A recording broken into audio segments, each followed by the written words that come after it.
Hello दोस्तों, ए to Z exam में आपका स्वागत है।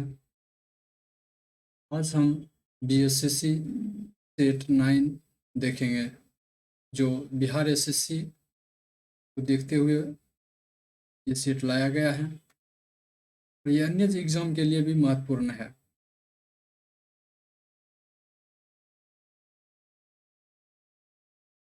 जो अभी तक मेरे चैनल को सब्सक्राइब नहीं किए हैं, तो कृपया मेरे चैनल को सब्सक्राइब करें और शेयर करें, लाइक करें, कमेंट करें। चलिए आगे क्वेश्चन देखते हैं। पहला क्वेश्चन है, भारत के प्रधानमंत्री पद के लिए उम्मीदवार की कम से कम कितनी आयु होनी चाहिए? तो इसका आंसर ये हो जाएगा 25 वर्ष।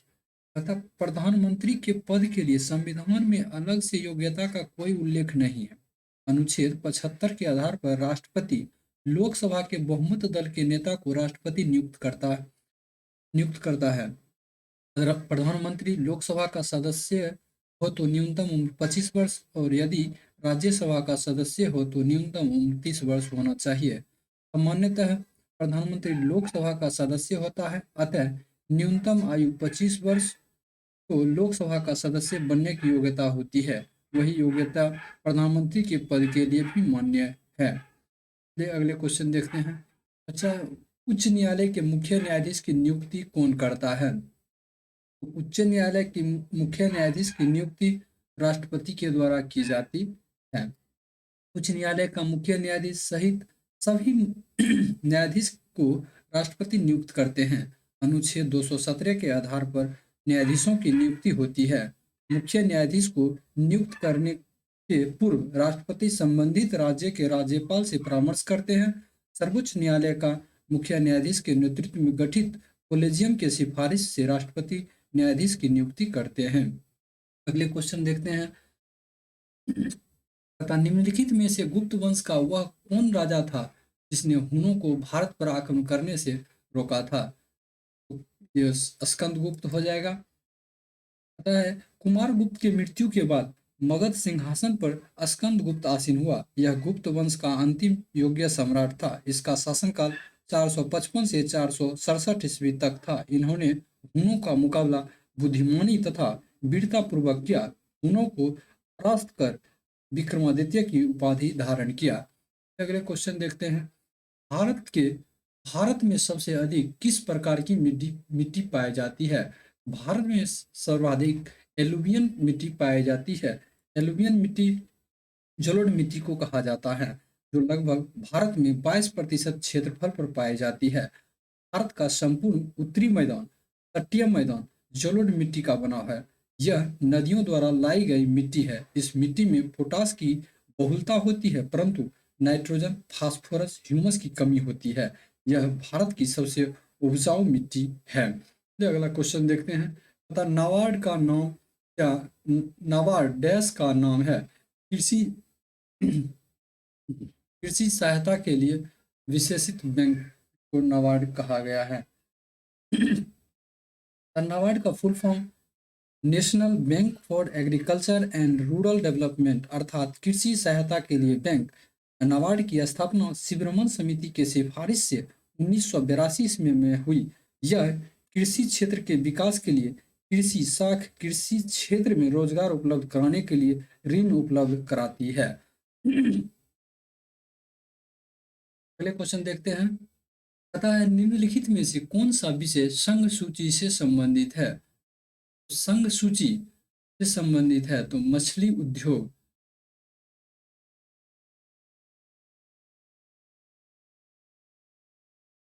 तो मछली उद्योग राज्य सूची का विषय है। मछली प्राथमिक क्षेत्र के अंतर्गत आता है और संपूर्ण प्राथमिक क्षेत्र राज्य सूची का भाग है।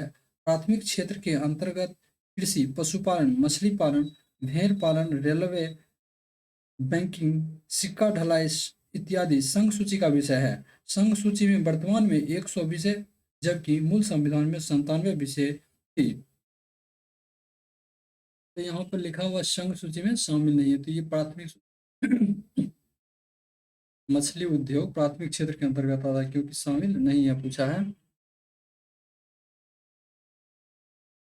अगले क्वेश्चन है। तब भारतीय संविधान में निर्देशात्मक नियमों का समावेश निम्न स्थान के लिए किया गया है। तो सामाजिक और आर्थिक लोकतंत्र के लिए किया गया है। सामाजिक और आर्थिक लोकतंत्र की स्थापना स्थापना राज्य की नीति निर्देशक तत्व के माध्यम से किया जाता है। राजनीतिक लोकतंत्र की स्थापना मौलिक अधिकार के माध्यम से होता है। सामाजिक और आर्थिक लोकतंत्र लोक कल्याण का विषय वस्तु है। भारत के लोक कल्याण की प्रकृति नीति निर्देशक तत्व का हिस्सा है। महात्मा गांधी का ग्राम स्वराज, मद्य निषेध, श्रम को सम्मान इत्यादि विषय को भी नीति निर्देशक तत्व में शामिल किया गया है। अगले क्वेश्चन देखते हैं। निम्नलिखित में से किस सिख गुरु ने गुरु नानक की जीवनी लिखी? गुरु अंगद ने गुरु नानक की जीवनी लिखी। गुरु नानक सिख धर्म के संस्थापक थे। गुरु अंगद देव सिख धर्म के दूसरे गुरु थे। गुरु अंगद देव महाराज जी का सृजनात्मक व्यवस्था व्यक्ति था, साथ ही उनमें ऐसी आध्यात्मिक क्रियाशीलता भी थे। इन्होंने ही प्रथम सिख गुरु गुरु नानक की जीवनी लिखी। गुरु अमरदास सिख धर्म के तीसरे गुरु थे और रामदास चौथे, अर्जुन देव पांचवें गुरु थे। तो अगले क्वेश्चन देखते हैं। भारत में उच्च न्यायालयों की कुल संख्या कितनी है? 25 है। तथा नए उच्च न्यायालयों का सृजन के पश्चात अब भारत में कुल 25 उच्च न्यायालय हो गए हैं। अनुच्छेद 214 के तहत उच्च न्यायालय का प्रावधान राज्यों के लिए किया गया है, जबकि अनुच्छेद 231 के आधार पर एक से अधिक राज्य या केंद्र शासित प्रदेश का एक ही उच्च न्यायालय से हो सकता है। सर्वप्रथम 1862 ईस्वी में कलकत्ता, बंबई और मद्रास में एक एक उच्च न्यायालय की स्थापना की गई और सबसे अंत में 2019 में आंध्र प्रदेश के अमरावती में उच्च न्यायालय की स्थापना की गई, जो देश का 25वां उच्च न्यायालय है। अगले क्वेश्चन देखते हैं। निम्नलिखित में से मौद्रिक नीति का अप्रत्यक्ष उपकरण क्या है? वैधानिक तरलता अनुपात। आरबीआई द्वारा प्रत्येक 2 माह पर अपनी मौद्रिक नीति की समीक्षा करता है। मौद्रिक नीति के तहत बैंक दर, खुले बाजार की क्रियाएं, नगद आरक्षित अनुपात और प्रत्यक्ष माध्यम से है जो बैंक की तरलता में तत्काल कमी या बढ़ोतरी करता है, जबकि संवैधानिक तरलता अनुपात अप्रत्यक्ष माध्यम से है जो मुद्रा की तरलता एवं बैंकिंग निवेश दोनों के माध्यम संबंध को निर्धारित करता है। अगले क्वेश्चन देखते हैं। स्थानों को जोड़ने वाली समवर्षा योग रेखा का क्या नाम है? समवर्षा रेखा है। समवर्षा से तात्पर्य बराबर होता है। समवर्षा आइसो हाइट, इंग्लिश में होता है आइसो हाइट। मानचित्र पर प्रदर्शित वह रेखा जो एक निश्चित अवधि में वर्षा की समान मात्रा प्राप्त करने वाले स्थान को मिलाती है। अगले क्वेश्चन देखते हैं। विक्टोरिया जलप्रपात निम्नलिखित में से किस नदी पर है? तो जाम्बेजी नदी पर है। विक्टोरिया जलप्रपात जिम्बाब्वे में जाम्बेजी नदी पर स्थित है। कहाँ है? जिम्बाब्वे में जाम्बेजी नदी पर स्थित है। विक्टोरिया जलप्रपात को स्थानीय भाषा में मेसी ओलातुन्या कहा जाता है, अर्थात धुआं जो गरजे। विक्टोरिया जलप्रपात विश्व का सबसे बड़ा एकल जलप्रपात है जो वेसाल्ट घाटियों में मीलों तक शोर करती है। विक्टोरिया जलप्रपात में जल इतने जोर से गहराई में गिरती है कि आसपास के 20 किलोमीटर तक धुआं दिखाई देती है। अगले क्वेश्चन देखते हैं। सूर्य के तथा सूर्य तारों के जिस परिवार से संबंधित है उसे जाना जाता है सुपरनोवा जाना जाता है। सुपरनोवा एक बड़ा विस्फोट होता है जो एक स्टार के जीवन चक्र के अंत में होता है। ये काफी दुर्लभ है, लेकिन हमारे सूर्य के जीवन काल में किरण की तुलना में अधिक रोशनी के लिए बड़ी घटनाएं हो सकती है। सुपरनोवा किसी तारे के भयंकर विस्फोट को कहते हैं। न्यूट्रॉन तारे मृत तारे का अत्यंत सघन रूप है जो कि सिर्फ न्यूट्रॉन से बने होते हैं। अगले क्वेश्चन देखते हैं। कोपा अमेरिका कप किस खेल से संबंधित है? तो फुटबॉल से संबंधित है। कोपा अमेरिका कप फुटबॉल से संबंधित है। FIFA cup, euro cup, Merdeka cup, Durand cup इत्यादि फुटबॉल से संबंधित है। 15 नंबर क्वेश्चन देखते हैं।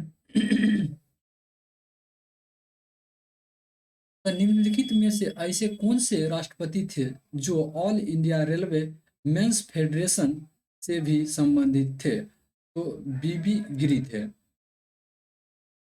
बीबी गिरी 1969 से 74 रहे, भारत के चौथे राष्ट्रपति थे। 1969 से 74 चौथे राष्ट्रपति थे। वे एकमात्र राष्ट्रपति थे जो द्वितीय पसंद के मतों के आधार पर निर्वाचित हुए। ये आंदोलन से जुड़े हुए कांग्रेस के नेता थे। उन्होंने मद्रास और नागपुर रेलवे मजदूर ट्रेड यूनियन गठित की, जो आगे चलकर अखिल भारतीय रेल कर्मचारी संघ के नाम से जाना गया, जिन्होंने जिनेवा में 1927 ईस्वी में अंतर्राष्ट्रीय मजदूर कॉन्फ्रेंस में मजदूरों के तरफ से हिस्सा लिया। अगले क्वेश्चन देखते हैं। नीति निर्देशक तत्व निम्नलिखित में से कौन सा एक दिशा निर्देश सिद्धांत महात्मा गांधी से जुड़ा हुआ है? ग्राम पंचायतों की स्थापना। राज्य के नीति निर्देशक तत्व में गांधीवादी दर्शन भी कहा जाता है। नीति निर्देशक तत्व का अनुच्छेद 40 ग्राम सभा के गठन का प्रावधान करता है, जो महात्मा गांधी के ग्राम स्वराज पर आधारित है। चलिए अगले क्वेश्चन देखते हैं। आधुनिक समय में विधि का एकमात्र साधन क्या है?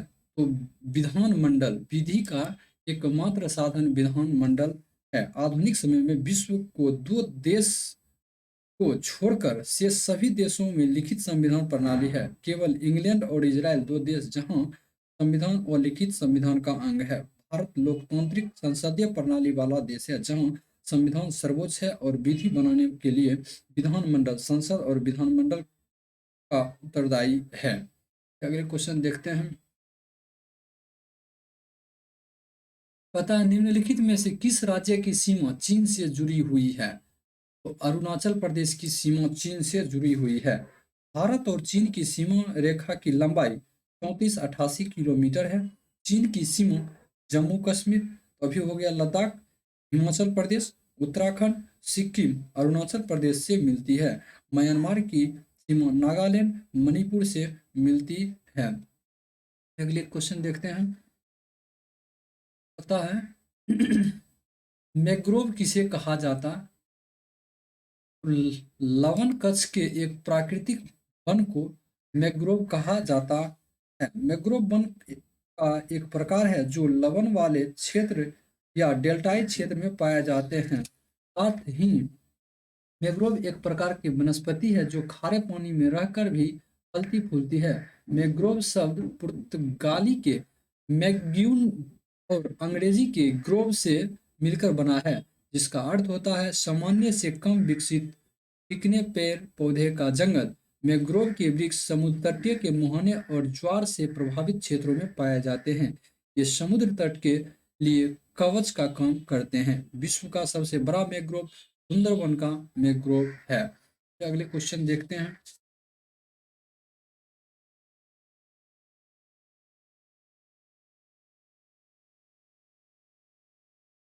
1929 में किसका अध्यक्षता में 1929 में किसकी अध्यक्षता में आयोजित हुई भारतीय राष्ट्रीय कांग्रेस ने लाहौर अधिवेशन में ब्रिटिश शासन से पूर्ण स्वराज का प्रस्ताव पारित किया गया? तो जवाहरलाल नेहरू। 1929 के लाहौर अधिवेशन की अध्यक्षता जवाहरलाल नेहरू ने की थी और 1928 में कांग्रेस के कलकत्ता अधिवेशन की अध्यक्षता मोतीलाल नेहरू ने की थी। और 1929 के लाहौर अधिवेशन में ही जवाहरलाल नेहरू ने पूर्ण स्वराज की प्राप्ति का लक्ष्य रखा था। अगले क्वेश्चन देखते हैं। एशिया की सबसे लंबी नदी कौन सी है? एशिया की सबसे लंबी नदी यांगटी सिक्यांग नदी है। एशिया की सबसे लंबी नदी यांगटी सिक्यांग है, जो चीन की नदी है। यह विश्व की तीसरी सबसे लंबी नदी है। इसकी लंबाई 6300 किलोमीटर है। इस नदी को चीन में जियांग के नाम से भी जाना जाता है। को पीला नदी और दक्षिण एशिया की नदी है, जो विश्व की छठी लंबी नदी है। इसकी लंबाई 5464 किलोमीटर है। ब्रह्मपुत्र नदी भारत की सबसे लंबी नदी है जिसकी लंबाई 2900 किलोमीटर है। अगले क्वेश्चन देखते हैं। तथा निम्न में से भारत का राष्ट्रपति किसकी नियुक्ति नहीं करते हैं? प्रधानमंत्री की करते हैं, राज्यपाल के करते हैं, मुख्य निर्वाचन आयुक्त का करते हैं और उपराष्ट्रपति का नहीं करते हैं। उपराष्ट्रपति की नियुक्ति नहीं, निर्वाचन होता है। उपराष्ट्रपति का निर्वाचन संसद के दोनों सदन के सदस्यों द्वारा अप्रत्यक्ष एवं गुप्त मतदान के एकल संक्रमणीय मत प्रणाली के आधार पर 5 वर्षों के लिए होता है। राष्ट्रपति अनुच्छेद 75 के आधार पर, प्रधानमंत्री को अनुच्छेद 155 के आधार पर, राज्यपाल को और 324 के आधार पर मुख्य न्यायाधीश की नियुक्ति करते हैं। चलिए अगले क्वेश्चन देखते हैं। वेदों की संख्या कितनी है? 4 हैं। कौन कौन है? ऋग्वेद, यजुर्वेद, सामवेद, अथर्ववेद। अगले क्वेश्चन देखते हैं। शिक्षक दिवस कब मनाया जाता है? शिक्षक दिवस 5 सितंबर को मनाया जाता है। देश के प्रथम उपराष्ट्रपति सर्वपल्ली राधाकृष्णन के जन्मदिन पर शिक्षक दिवस मनाया जाता है। इसका उद्देश्य शिक्षकों के महत्व को बताना है। भारत में 5 सितंबर को, विश्व भर में 5 अक्टूबर को, विश्व भर में मनाया जाता है। भारत में 5 सितंबर को और विश्व भर में 5 अक्टूबर को शिक्षक दिवस मनाया जाता है। अंतर्राष्ट्रीय अहिंसा दिवस 2 अक्टूबर को मनाया जाता है। बाल दिवस 14 नवंबर को मनाया जाता है। ये अगले क्वेश्चन देखते हैं। तथा राज्यसभा द्वारा लोकसभा को धन विधेयक कितने समय में लौटा दिए जाने चाहिए? 14 दिन में।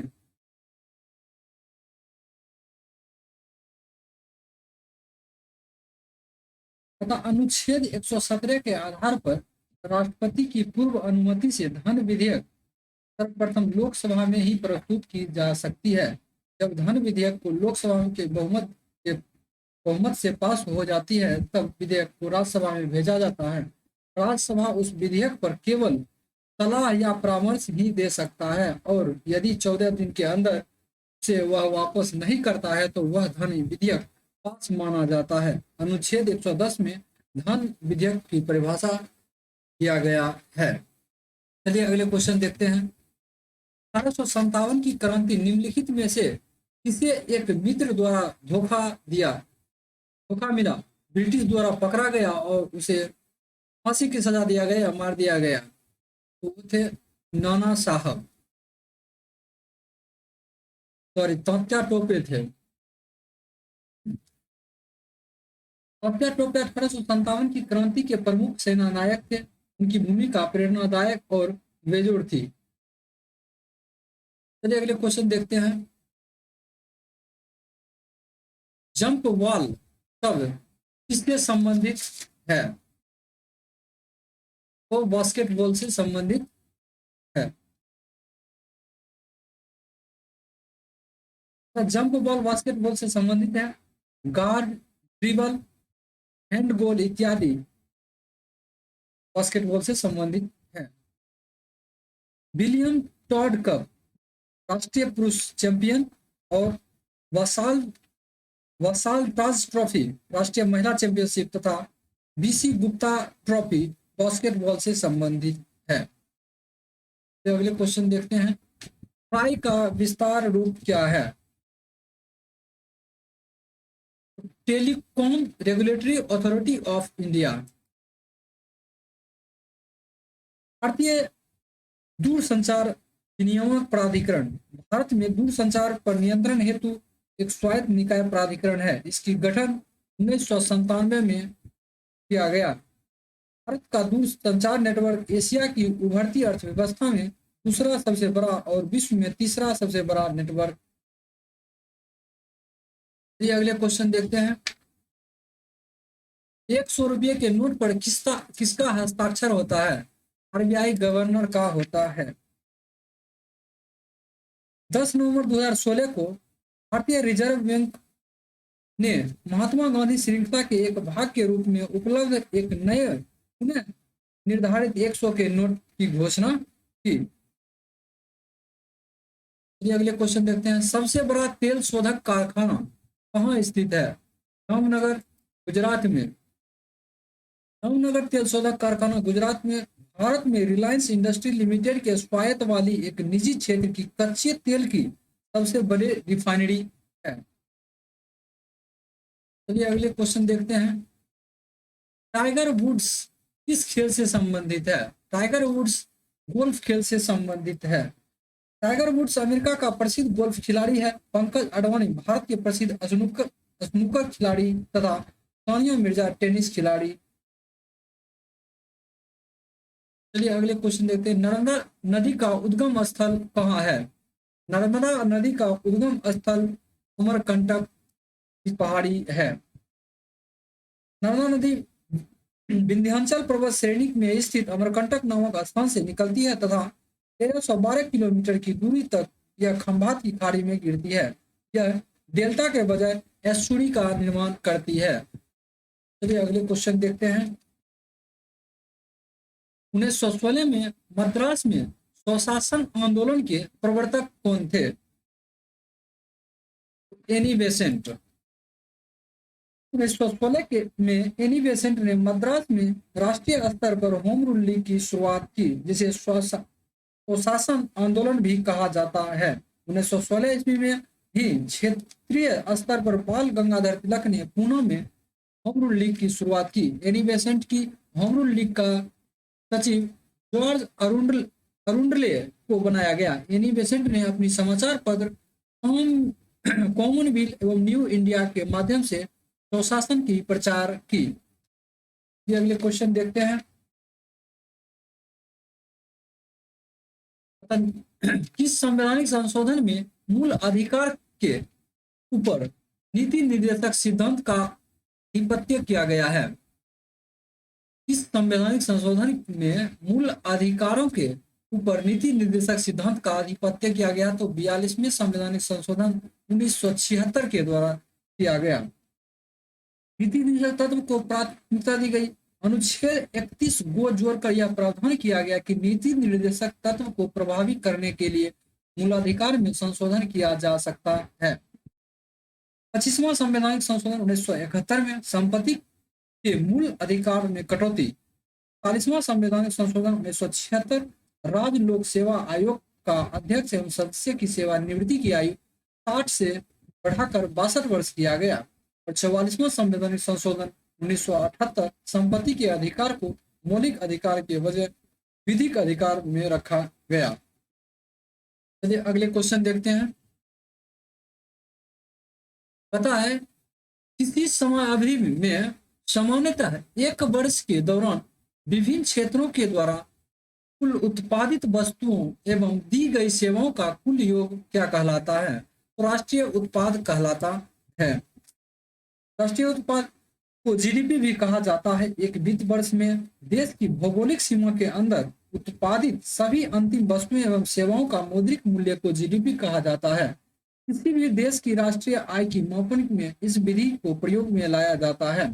राष्ट्रीय आय के मापन में जीडीपी विधि के अलावा आय विधि एवं उपभोग प्लस बचत विधि को प्रयोग में लाया जाता है।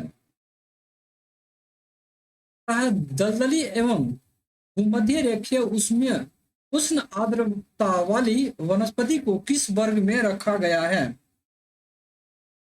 तो थियोफाइट में रखा गया है। दलदली एवं भूमध्य रेखीय उष्ण आर्द्रता वाली वनस्पति को थियोफाइट कहा जाता है। इस श्रेणी के पौधे अनावृत चट्टानों शिलाखंडों पर पाए जाते हैं, जैसे बर्लेसिया, लेपिडागेथिस इत्यादि है। चलिए अगले क्वेश्चन देखते हैं। मतलब अटलांटिक महासागर की गर्म जलधारा कौन सी है? गर्म जलधारा गल्फ स्ट्रीम है। गल्फ स्ट्रीम गर्म जलधारा है। सुसीमा भी गर्म जलधारा है। हम्बोल्ट ठंडी जलधारा है और लेब्राडोर ठंडी जलधारा है। सुसीमा जलसंधि प्रशांत महासागर की है गर्म जलधारा, और यहाँ पूछा गया है अटलांटिक महासागर की, इसलिए गल्फ स्ट्रीम होगा। चलिए अगले क्वेश्चन देखते हैं। उत्तरी सागर को बाल्टिक सागर से जोड़ती है। उत्तरी सागर और बाल्टिक सागर को नील नहर जोड़ती है। नील नहर का निर्माण 1948 में केसर विल्हेम नहर के नाम से किया गया था। यह नहर जर्मनी के स्लेस्विंग के पश्चिम में स्थित है। यह विश्व का व्यस्तम जलमार्ग में से एक है। स्वेज नहर भूमध्य सागर और लाल सागर को जोड़ता है। नर्मदा नहर अटलांटिक महासागर और प्रशांत महासागर को जोड़ता है। सू नहर सुपेरियर झील और ह्यूरन झील को जोड़ता है। चलिए अगले क्वेश्चन चलते हैं। जम्मू कश्मीर में जाड़े के दिन में झील के जल को जम जाने से मछलियां कहाँ रहती है? तली में रहती है। जाड़े के दिन में जब जम्मू कश्मीर में झील के ऊपर की पानी जम जाता है तो उसके नीचे तली का पानी नहीं जम पाता है, जिसके कारण मछलियां जीवित रहती है। चलिए अगले क्वेश्चन देखते हैं। किस मुगल शासक को लंपट मूर्ख कहा जाता था? जहांदार शाह को लंपट मूर्ख कहा जाता था। इसका शासनकाल 1712 से 13 थी। बहादुर शाह का ज्येष्ठ पुत्र जहांदार शाह था। सैयद बंधु के सहयोग से यह मुगल सम्राट बना। इसे लंपट मूर्ख की उपाधि इतिहासकार इरादत खान ने प्रदान की थी। अगले क्वेश्चन देखते हैं। सम्राट बिंदुसार किस वंश से संबंधित थे? बिंदुसार मौर्य वंश से संबंधित थे। मौर्य वंश का शासक बिंदुसार चंद्रगुप्त मौर्य का उत्तराधिकारी था, जो 298 ईस्वी पूर्व में मगध की राजगद्दी पर बैठा था। इसे अमित्र घात के नाम से भी जाना जाता था। ये अगले क्वेश्चन। कुषाण राजवंश की प्रसिद्ध शासक कौन था? तो कनिष्क था। कुषाण वंश का शासक कनिष्क के राज्यारोहण की तिथि से शक संवत की शुरुआत हुई। कनिष्क अपने वंश का सबसे शक्तिशाली शासक था। इनका राज्य विस्तार मध्य एशिया तक फैला हुआ था। यह बौद्ध धर्म का संरक्षक था। इसे द्वितीय अशोक कहा जाता है। वर्धन पुष्य भूति वंश का अंतिम एवं महानतम शासक था। पृथ्वीराज चौहान वंश का सबसे शक्तिशाली एवं अंतिम शासक था। चलिए अगले क्वेश्चन। निम्नलिखित में से कौन सा राज्य वस्त्रों के निर्माण करने तथा उत्पादन में अग्रणी है? महाराष्ट्र। महाराष्ट्र वस्त्र के उत्पादन में भारत का अग्रणी राज्य है। महाराष्ट्र के पश्चात वस्त्र के उत्पादन में गुजरात का स्थान है। भारत में सूती वस्त्र उद्योग अहमदाबाद, मुंबई, सोलापुर, नागपुर, इंदौर और उज्जैन प्रमुख केंद्र है। अकेले महाराष्ट्र भारत का 38% कपड़ा तथा 30% सूत तैयार करता है। अगले क्वेश्चन की ओर चलते हैं। हरित क्रांति से बढ़ावा मिला है। गेहूं के उत्पादन में अधिकतम वृद्धि हुई है। हरित क्रांति की शुरुआत 1966-67 से हुआ, जिनका लाभ चतुर्थ पंचवर्षीय योजना काल से प्राप्त होने लगा। हरित क्रांति का सर्वाधिक लाभ गेहूं के बाद धान की फसल को प्राप्त हुआ। गेहूं के उत्पादन में लगभग 400 गुना की वृद्धि हुई। हरित क्रांति का लाभ पंजाब, हरियाणा, पश्चिम उत्तर प्रदेश को विशेष तौर पर प्राप्त हुआ, जहां सिंचाई का साधन मौजूद था। हरित क्रांति का जनक अंतर्राष्ट्रीय स्तर पर नॉर्मन बोरलॉग है, जबकि भारत में MS स्वामीनाथन हरित क्रांति के जनक कहे जाते हैं। अगले क्वेश्चन देखते हैं। किस शासक ने स्वयं को लिच्छवी दोहित्र कहा है? तो समुद्रगुप्त ने लिच्छवी दोहित्र कहा है। गुप्त शासक चंद्रगुप्त प्रथम का विवाह लिच्छवी राजकुमारी कुमार देवी से हुआ। चंद्रगुप्त प्रथम का उत्तराधिकारी समुद्रगुप्त, तो 335 से 375, इसे इतिहासकार B.A. स्मिथ ने भारत का नेपोलियन का यह अपने सिक्के पर अपने को लिच्छवी दोहित्र संबोधित किया है। चंद्रगुप्त द्वितीय विक्रमादित्य अपने वंश का महानतम शासक था। अगले क्वेश्चन देखते हैं। बिहार में गुप्त शक्ति के संगठन का श्रेय दिया जाता है चंद्रगुप्त प्रथम को। चंद्रगुप्त प्रथम को गुप्त वंश का वास्तविक संस्थापक माना जाता है। गुप्त अभिलेख में वहां का आदि पुरुष श्री गुप्त को बताया गया है। चंद्रगुप्त प्रथम ने 319 से 20 में प्रारंभ होने वाला गुप्त संवत को प्रचलन में लाया। इसने अपनी राजधानी पटना को बनाया। कुमारगुप्त गुप्त वंश के शक्तिशाली शासक में से एक था, जिसने पुष्यमित्र नामक विदेशी को पराजित किया। अगले क्वेश्चन पर चलते हैं। किसने अलाई दरवाजा को इस्लामी स्थापत्य कला के खजाने का सबसे सुंदर हीरा कहा है? पर्सी ब्राउन ने कहा है। दिल्ली का कुतुबुद्दीन ऐबक के द्वारा निर्मित कुब्बत उल इस्लाम मस्जिद का प्रवेश द्वार अलाई दरवाजा, जिसका निर्माण अलाउद्दीन खिलजी ने किया था, इसका निर्माण इतिहासकार मार्शल ने इसे इस्लामी स्थापत्य कला के खजाने का सबसे सुंदर हीरा कहा है। Sorry, martial.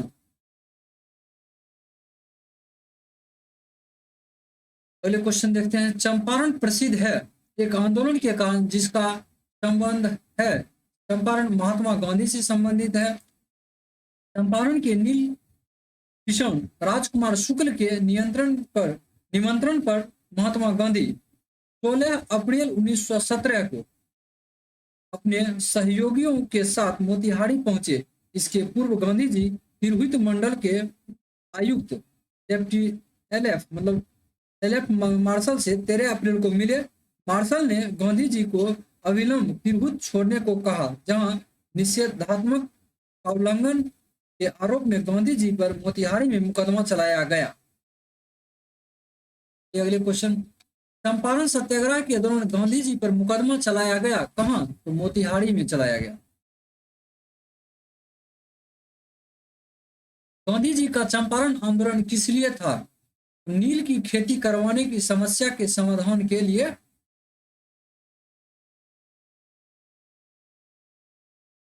अगले सामान्य विज्ञान देखते हैं। पानी का अधिकतम घनत्व किस तापमान पर होता है? तो पानी का अधिकतम घनत्व 4 डिग्री सेल्सियस पर होता है और आयतन सबसे कम होता है इसी पर। आग बुझाने में किस गैस का प्रयोग किया जाता है? आग बुझाने में कार्बन डाइऑक्साइड का प्रयोग किया जाता है। अगले क्वेश्चन देखते हैं। तथा निम्नलिखित में से कौन सा फल नहीं है?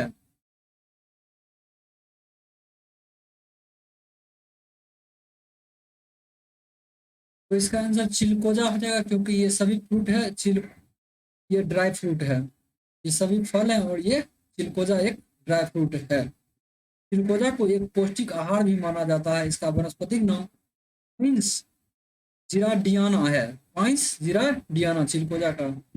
ये अगले क्वेश्चन देखते हैं। फ्यूज का तार निम्नलिखित में से किसका बना होता है? फ्यूज का तार टीन और लेड का बना होता है।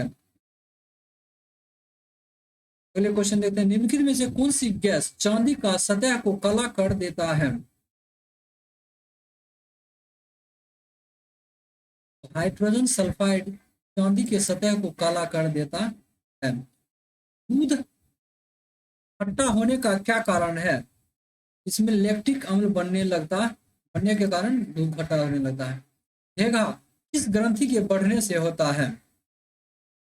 थायराइड ग्रंथि के बढ़ने से घेघा रोग होता है। अगले क्वेश्चन देखते हैं। एस्पिरिन का रासायनिक नाम क्या है? तो एसिटाइल सैलिसिलिक अम्ल एस्पिरिन का रासायनिक नाम है। इस बाजी में हरा रंग निम्नलिखित में से किसकी उपस्थिति के कारण होती है? बेरियम के कारण होती है।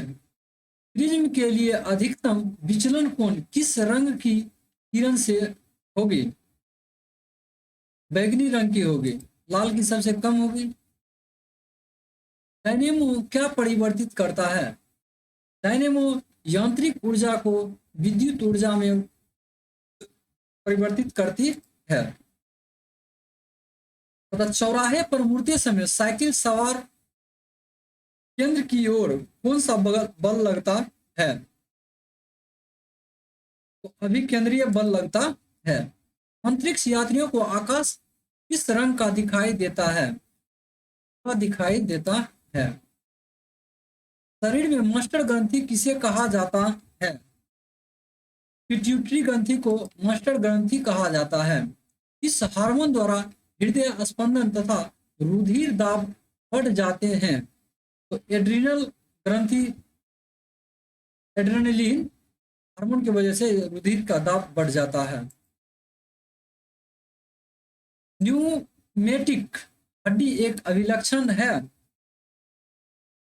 पक्षियों का। सरीसृप तथा पक्षियों को जोड़ने वाली कड़ी है आर्कियोपटेरिक्स। आर्कियोपटेरिक्स मानव शरीर की सबसे बड़ी ग्रंथि है यकृत। दूसरी अग्नाशय हो जाएगा। आवर्त सारणी के तीसरे आवर्त में तत्वों की संख्या क्या है?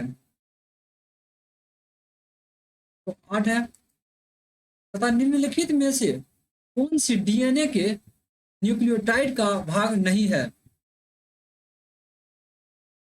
तो एमिनो अम्ल नहीं है। Thank you for watching.